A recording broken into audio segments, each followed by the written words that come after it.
if you look at the roster change, the major one was bringing in Bill Walton. Mm-hmm. And that was a risk.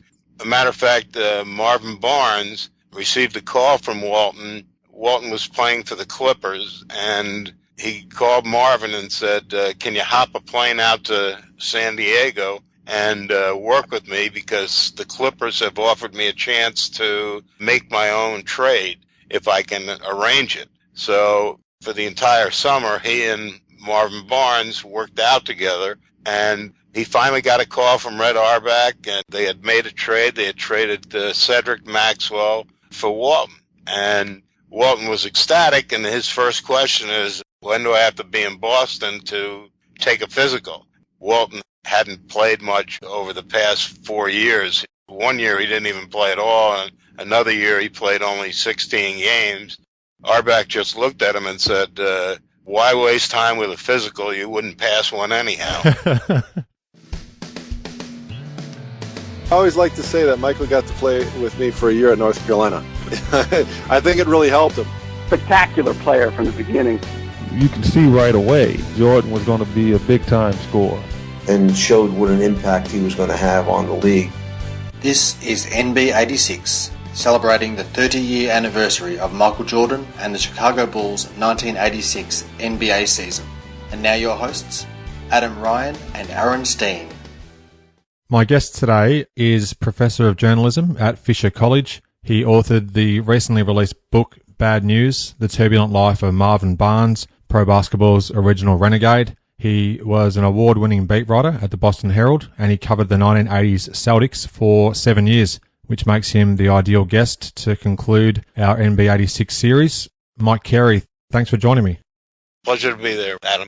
Unfortunately, Aaron, who's a great mate of mine and co-host of this series, was unable to join us today for the chat. I'm more than excited to have you on and talk about this 1986 season. Even before we get to that, Mike, I'd just love to know a little bit more about your fandom of the Celtics. Well, you obviously live in Massachusetts and you went to Boston University, from what I can tell, and then you've had a storied career, of course, associated with the Celtics and beyond. When did you first become a fan of the Celtics or the NBA in general, and how did that sort of come to be?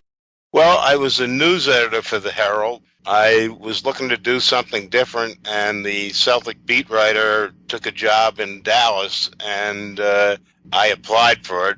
I got the job, although I have to admit I had never seen a pro basketball game. Wow. I was a hockey guy. I played hockey in college and, was an avid Bruins fan. Fortunately, Bill Fitch, I went right up to him and said, Bill, I don't know the first thing about basketball.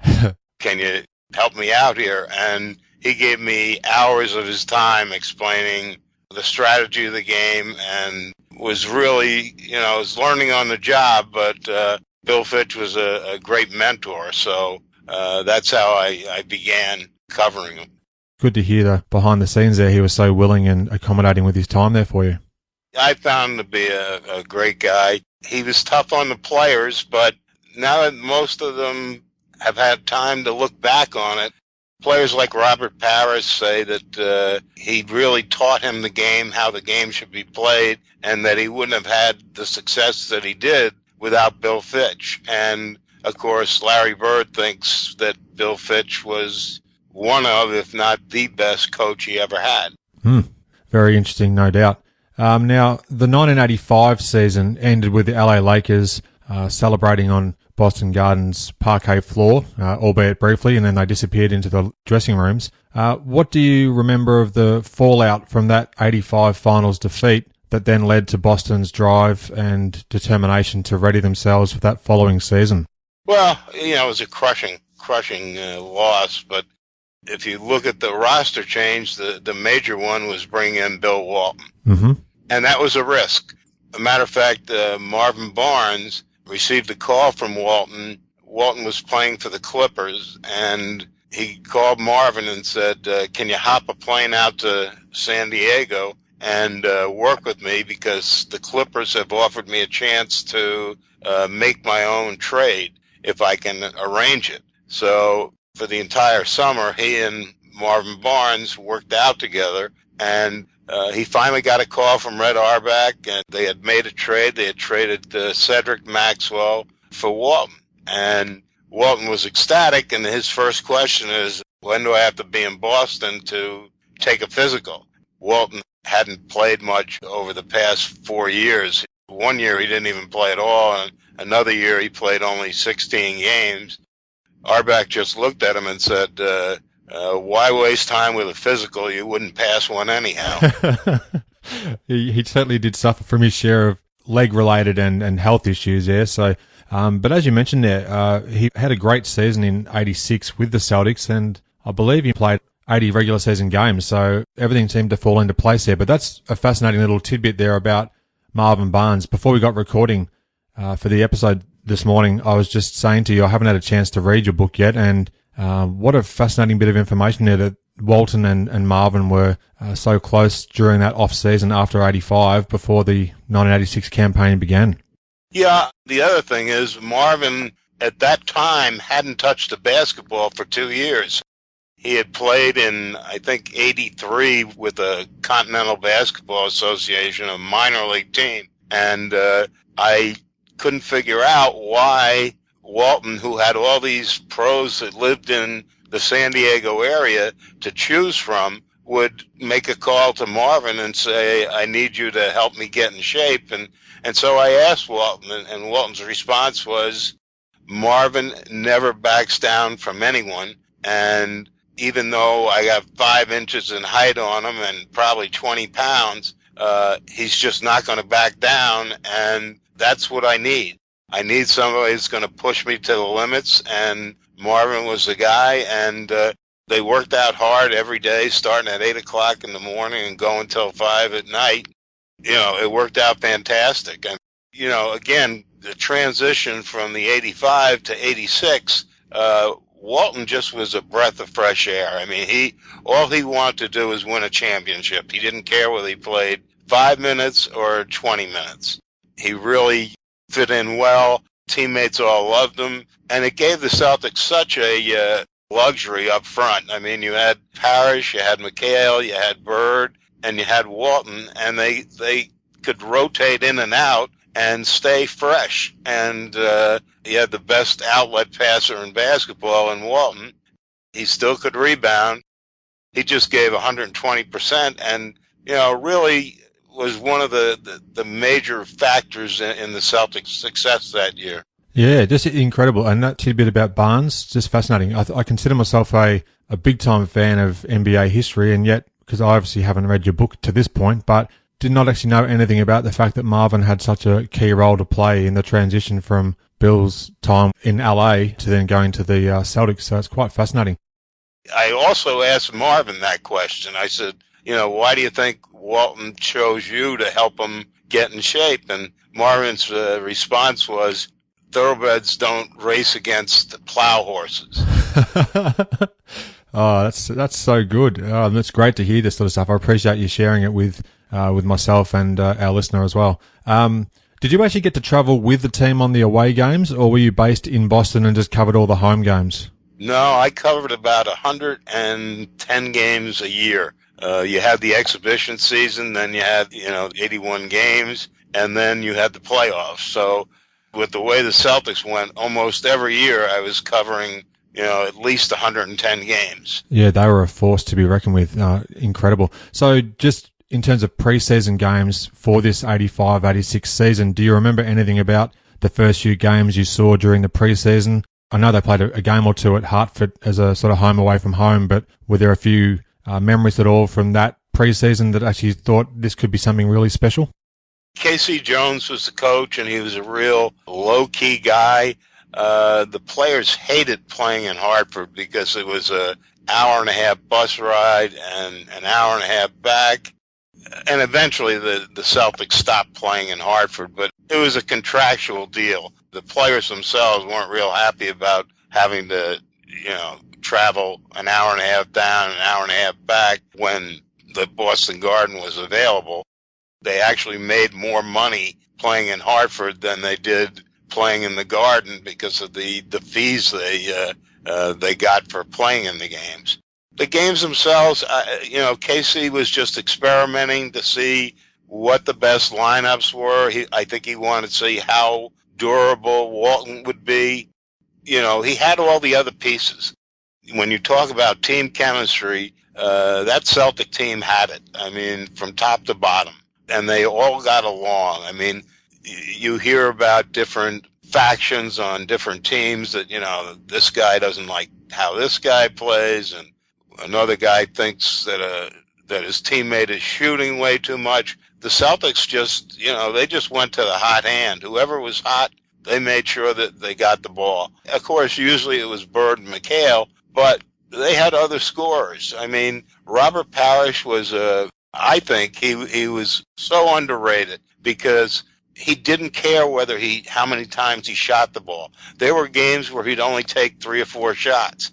And he had a great jumper from the foul line, just a very smooth jumper, impossible to block, and very accurate. He just wanted to contribute. He was like Walton. He'd let Bird and McHale get all the glory, and it didn't faze him in the slightest. What Robert provided was he was great on the break. He could outrun any center in the league.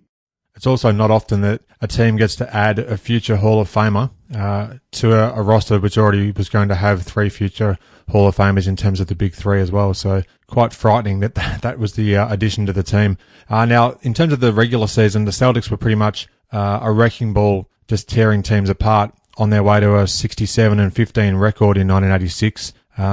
What are maybe a couple of memories that you can share from your time following the team throughout the regular season, where they were actually 40-1 at home, which is astonishing, a record that still hasn't been topped even to this day?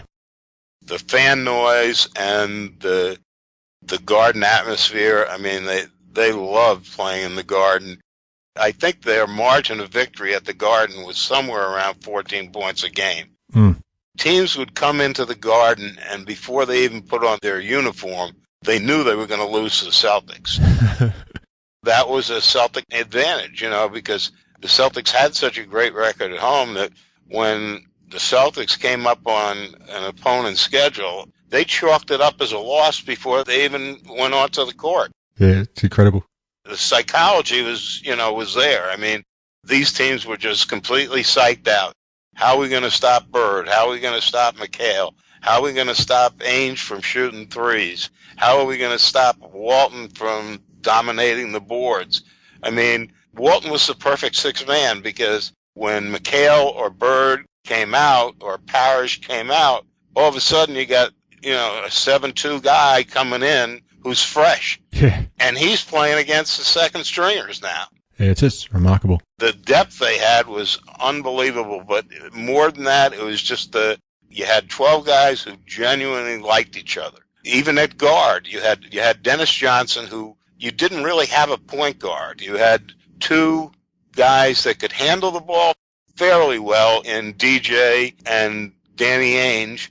And then coming off the bench, you had Jerry Seasting, who I thought was a very underrated player. He always shot for a tremendous percentage, could hit the 3, and was a scrapper. I mean, he was a tough 6'1" point guard, but they just didn't have any. They didn't have any weaknesses, and I think all the other teams sensed that too. Remarkable. And you mentioned how Seasting was one of the scrappers. Another thing with the Boston crowds, and I was really fortunate to actually, in 1994, so the Big 3 era had obviously long gone, but in 1994 I got to witness one game live in person at Boston Garden.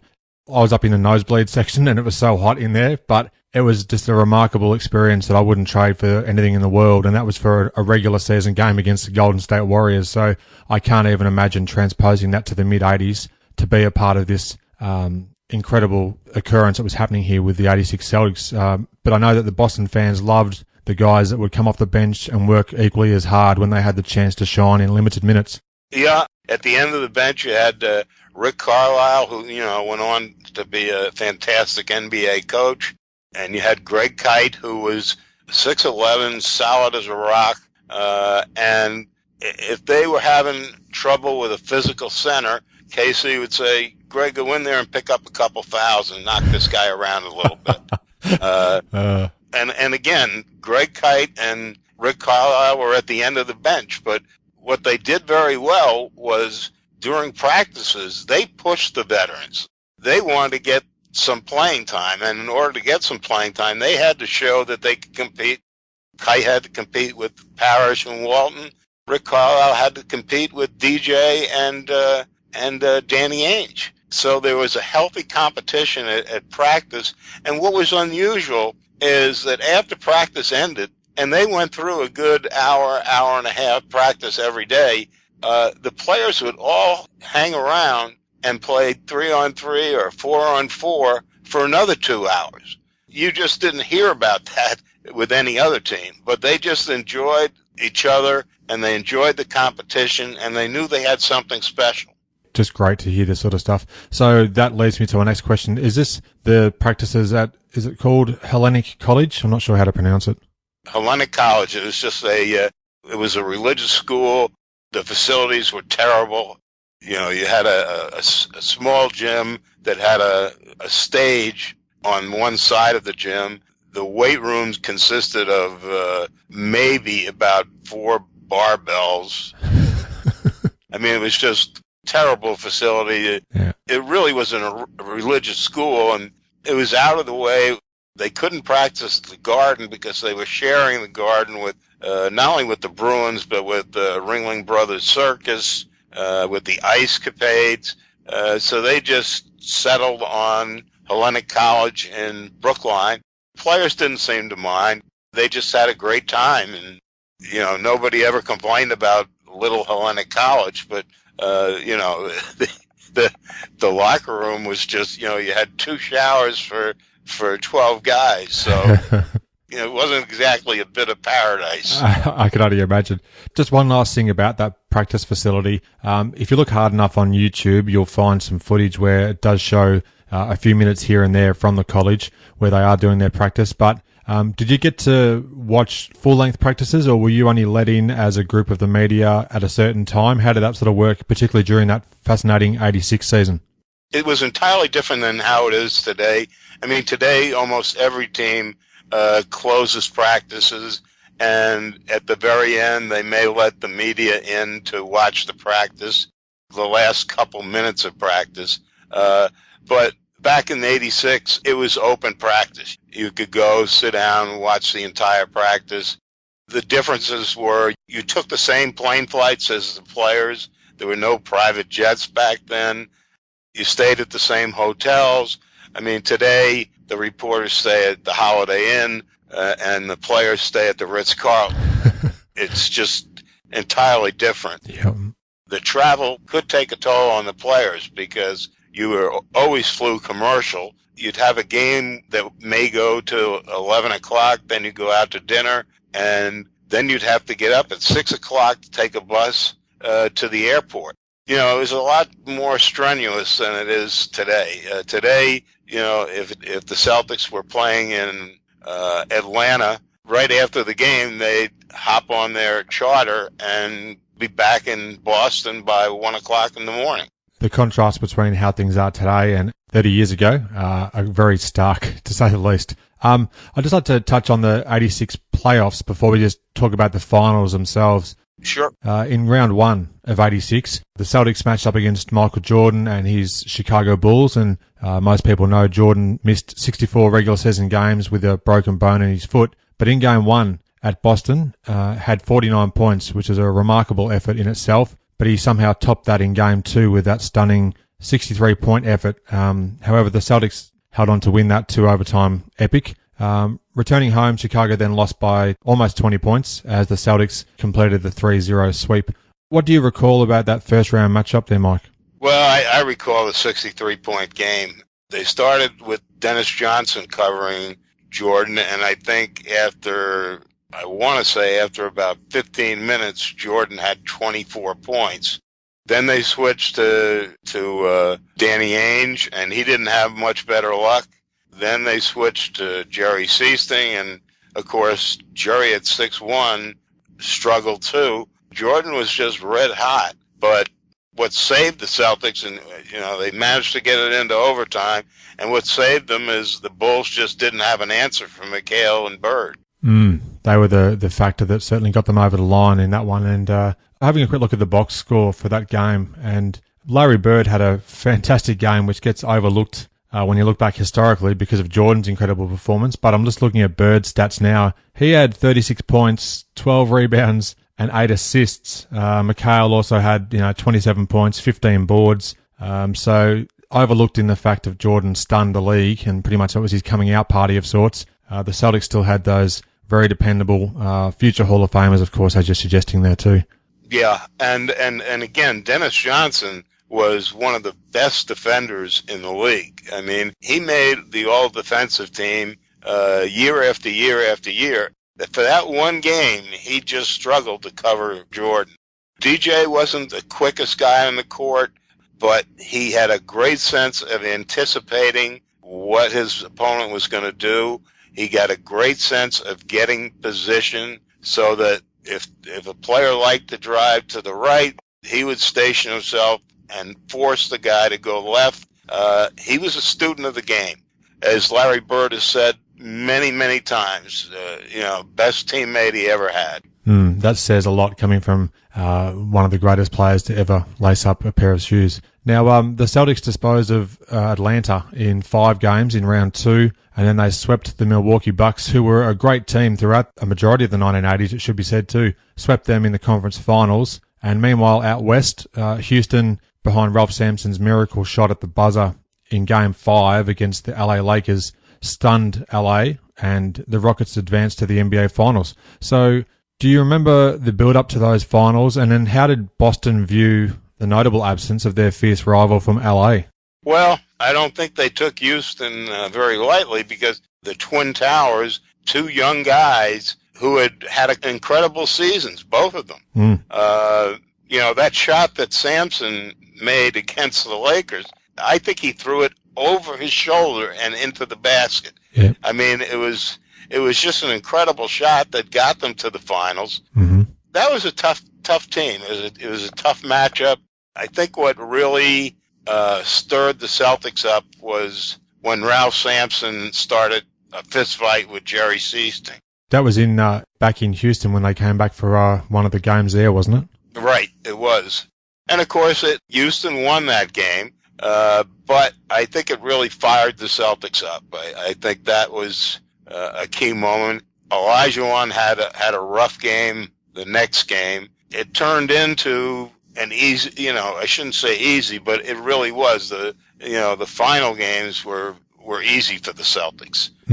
They couldn't stop McHale inside. Ainge had a couple excellent games. And, of course, Larry Bird, I think he hit 4 3-pointers in the fourth quarter of one game to give them the win. I'm sure if you ask the Celtics now, who would you rather play, they would have said, we would have rather played Houston. But, nothing compared to the Celtic-Laker rivalry, that's for sure. Undoubtedly. Now, during the finals, were you seated somewhere near courtside or sort of halfway up? Whereabouts were you seated throughout the series? Right at courtside. Oh, wow. Yeah, I was in back of the basket. They had a certain number of seats in back of the basket, so I had a good view for it. I remember when Seasting did get in that fight, and afterward I said, geez, what are you, crazy? Fighting a guy who's 7'4"? He said, my little son Jared, who's 2 years old, hits harder than Ralph does.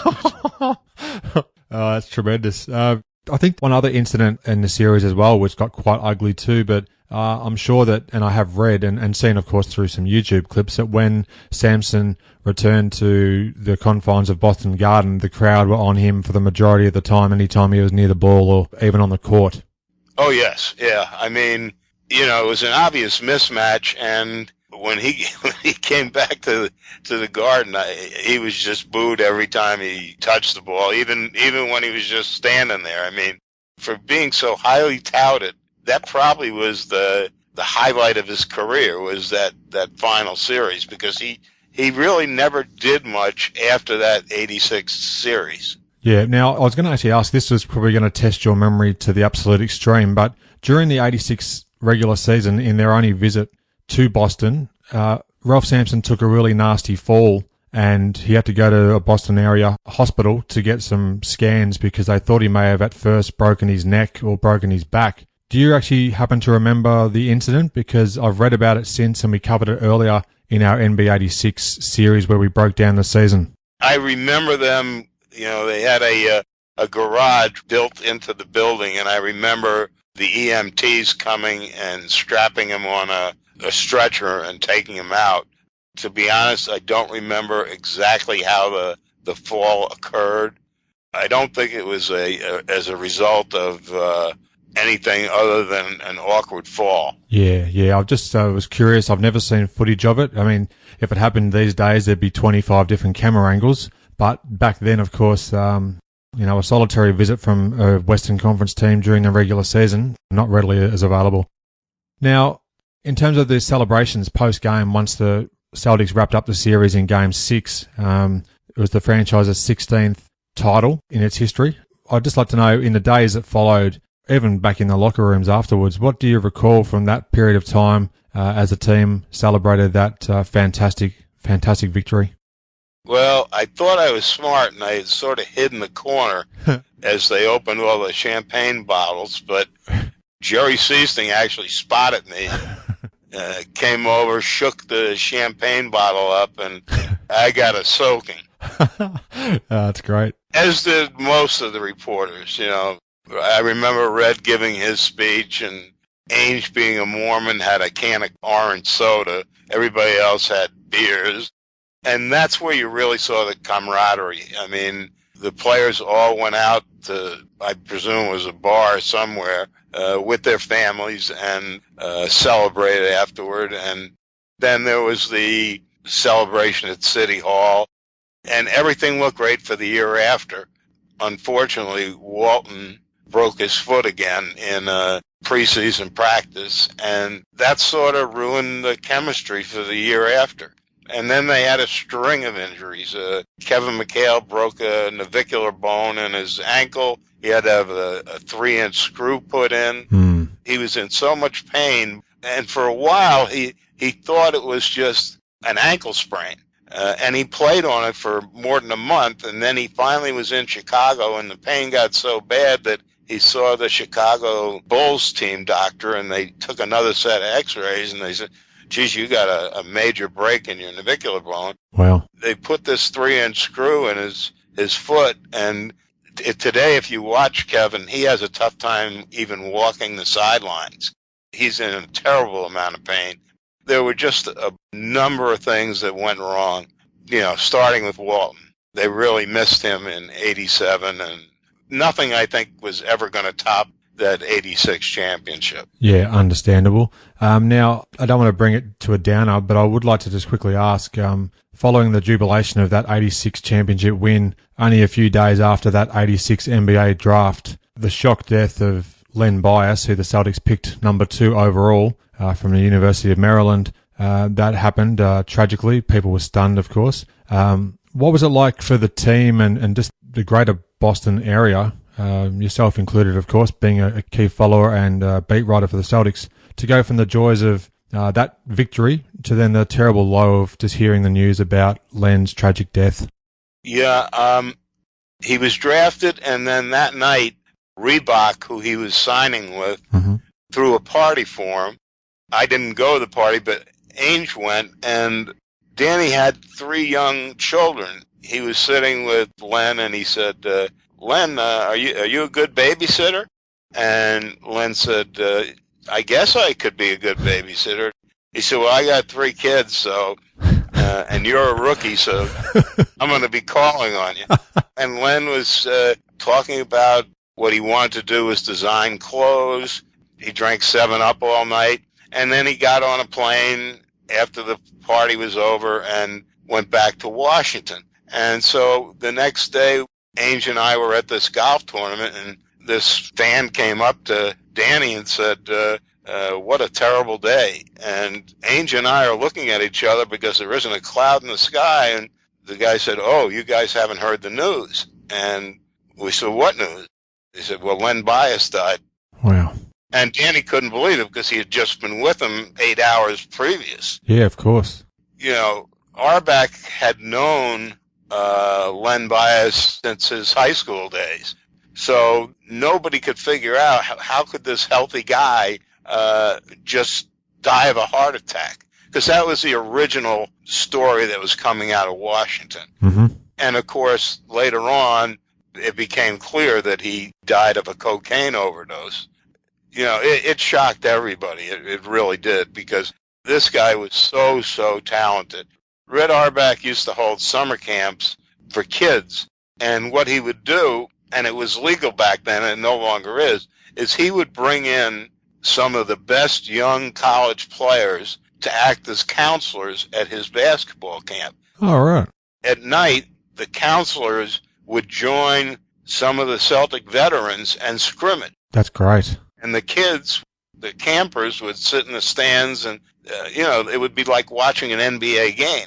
Len Bias was absolutely outplaying guys that had been in the NBA for years. Mm. So, Auerbach, he made a great trade. He traded Gerald Henderson to Seattle, and fortunately for the Celtics, today when you trade something for a first-round pick, there's always a condition put on it, like if it's in the top 5, you don't get it. Yep. Well, there was no conditions to this trade, so Bias, I think, was the second pick of the draft. I'm not 100% sure. No, you're right. That's it. So they got the second pick of the draft, and Auerbach knew what he had. I mean, with the addition of Len Bias, they could have won 3 more straight championships. He was that good. Mm.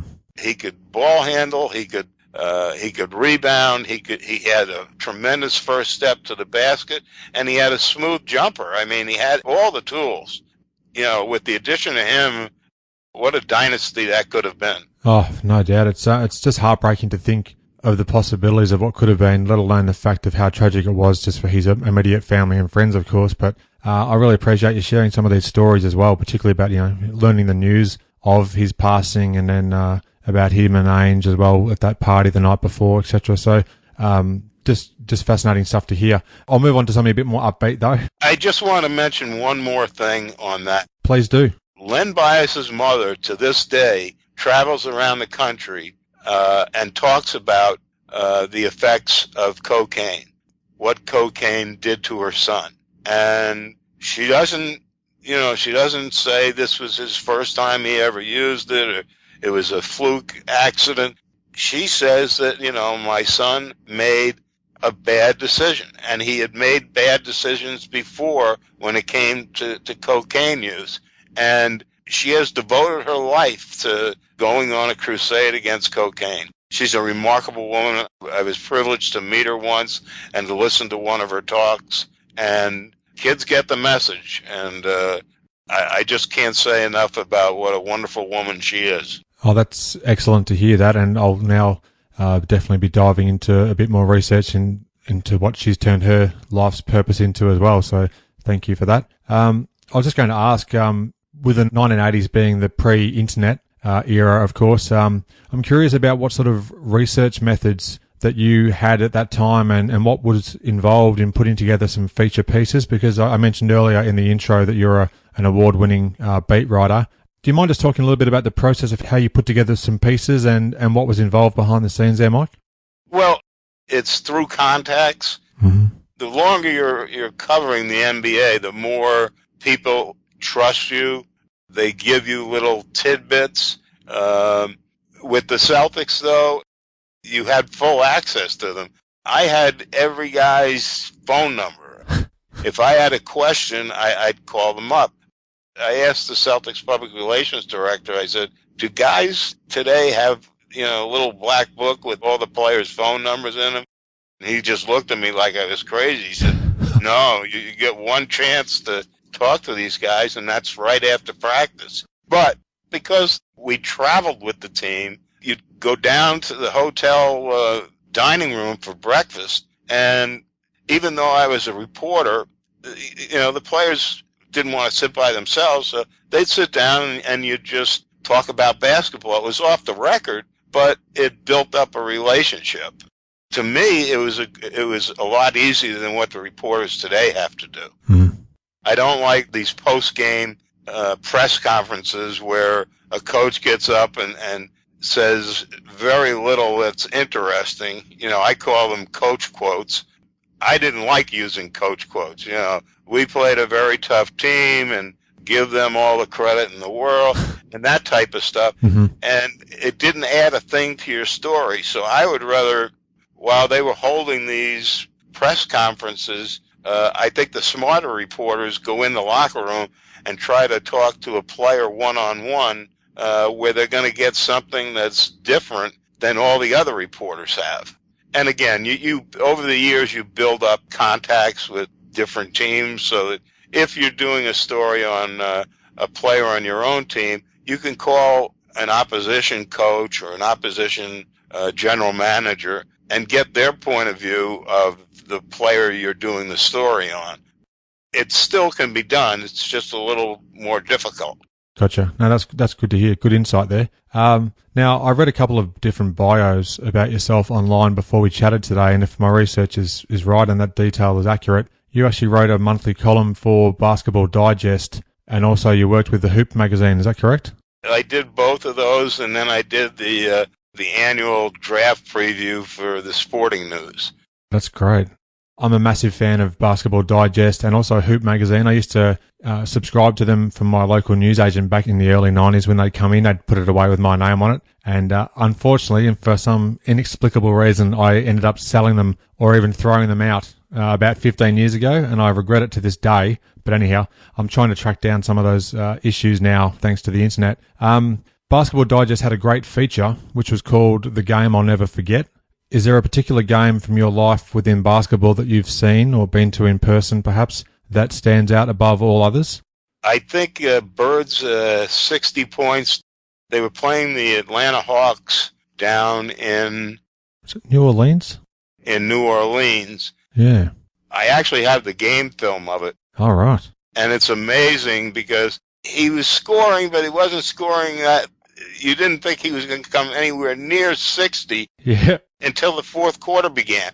And then he could not miss. I mean, he was hitting shots falling out of bounds. It got so bad that the Atlanta Hawks, every time Bird took a shot and hit it, the whole team just stood up and applauded. And they actually got fined for rooting for a member of the opposition. That's right. I remember reading somewhere that Fratello, he didn't take kindly to that and actually did find some players afterwards. And as you said, in one of the plays, Bird got bumped by somebody. The foul was called, but he still launched a 30-foot shot, pretty much falling into the bench, and hit that one as well. So it was one of those crazy nights. If I was a referee, I might have closed my eyes and said, I think that's good. Count the basket. Oh, that's fantastic. It's excellent to hear somebody who's following the team at that stage so closely recall some memories of it as well. Mike, it's been an honour to have you on the show so we can close out the NB86 series. Is there anything at all that you'd like to add about anything that you've covered throughout your time with Boston that you might wish to add before we sign off? But other than that, I just want to thank you so much for giving me the best part of an hour of your time to talk about this today. Oh, my pleasure, Adam. For me, it's been a fascinating career. My back started acting up on me from all the travel. Mm-hmm. I had a hard time sitting down at a typewriter. So I really wasn't sure what I was going to do. I knew I couldn't keep on traveling and covering the Celtics, which was a great, great job. And Danny Ainge came up to me and said, why don't you be my agent? And I looked at him and I said, Danny, I'm not a lawyer. I don't know anything about contracts, And he said, all I want is somebody that I know I can trust. Wow. I ended up being Danny's agent for 8 years. Oh, I had no idea. The last couple of years of Dennis Johnson's life, I represented him. I represented Derek Strong. It was fun. I enjoyed it, but working with guys from the Celtics that I knew, I hated recruiting kids. If you want to be a big-time agent, which I really didn't want to do, I was very happy representing just one or two good guys. I did Kevin McHale's marketing for a while. Oh. And everything that we did was on a handshake basis. I had to sign a contract with Danny because of the Players Association. But with McHale And Dennis Johnson, I didn't because I was doing their marketing, and I was in on the contract negotiations, but I wasn't the official agent. So it was a lot of fun working with people that I enjoyed. But the recruiting end of it, where you have to go out and recruit all these spoiled college kids, that soured me a little. And that's when I decided to start writing books. And that's been very rewarding for me. So I look back at it, and I really think I've been lucky in that I've had a really good career. That's fantastic to hear that sort of stuff that's happened post being the beat writer, etc., and then what led to you ultimately becoming an author as well. I'd just love to quickly ask then, if you don't mind. Sure. Like when you say you were doing some marketing for Kevin McHale and for Danny, perhaps, what did that entail you being involved with, or did you help set them up in terms of getting advertisement type opportunities, or what was that about? Well, again, I was very fortunate because, number one, I think the 3 top players, maybe even the 4 top players, when it came to doing appearances, a car dealer would want a player to show up and sign autographs. Right. Or an appliance store would open and have a grand opening, and they wanted a player. Okay. TV commercials, that sort of work. And I was lucky because Larry Bird didn't want any part of it. Yeah. He just did not want to deal with the public. Kevin McHale made, a pretty good salary. So unless it was a really great deal, Kevin, would usually take a pass. We did one major deal with a resort down on Cape Cod where he ran a charity golf tournament and a basketball camp for kids. And Kevin enjoyed that and did a great job. It was almost a trickle-down effect because Kevin didn't want to go out and do a grand opening at a store during the season. So then, they'd say, well, is there any chance of getting Danny Ainge? And I'd say, well, let me see. And I'd talk to Danny, and, of course, the money was very good, so Danny would say, yeah, sure, I'll do it. If he wasn't available, I'd ask Dennis Johnson. So I had 4 guys, all local. I didn't have to do any traveling. Like I say, everything was done on a handshake deal.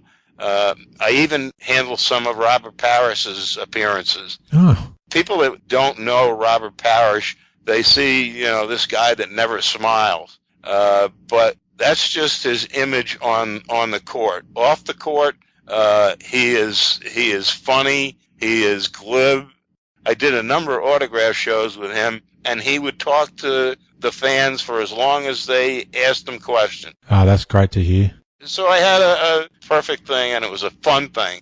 Nothing ultra serious, but we had a lot of fun doing these appearances. That's great. Robert was known to be quite a stoic character on the court. That was probably just his game face, as you're alluding to there.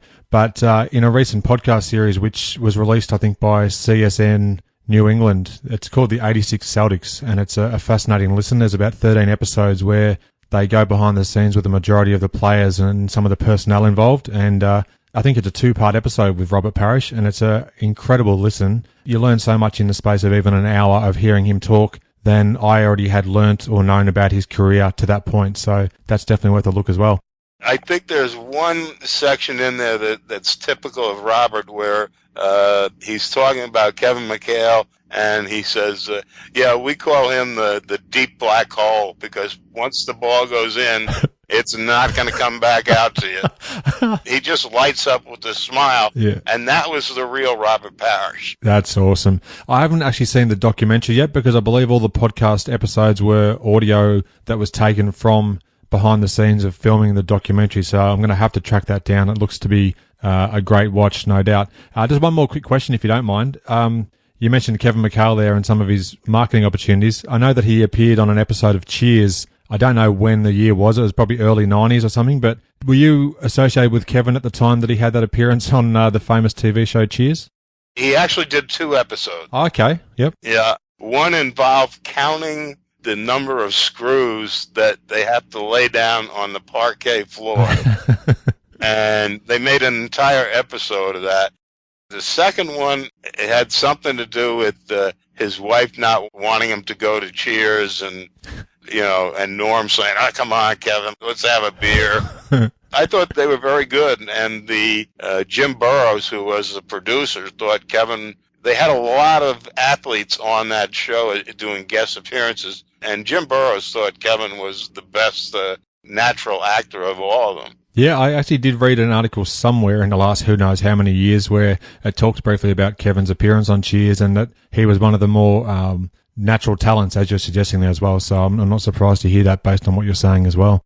I've got a ton of other questions I'd love to ask you, but we'll keep that for another episode of the show if you'd be happy enough to come back on and talk about it. And I'd love to delve much more into your book about Bad News Barnes. I know you've also released a couple of other Boston books in terms of Johnny Most and his life.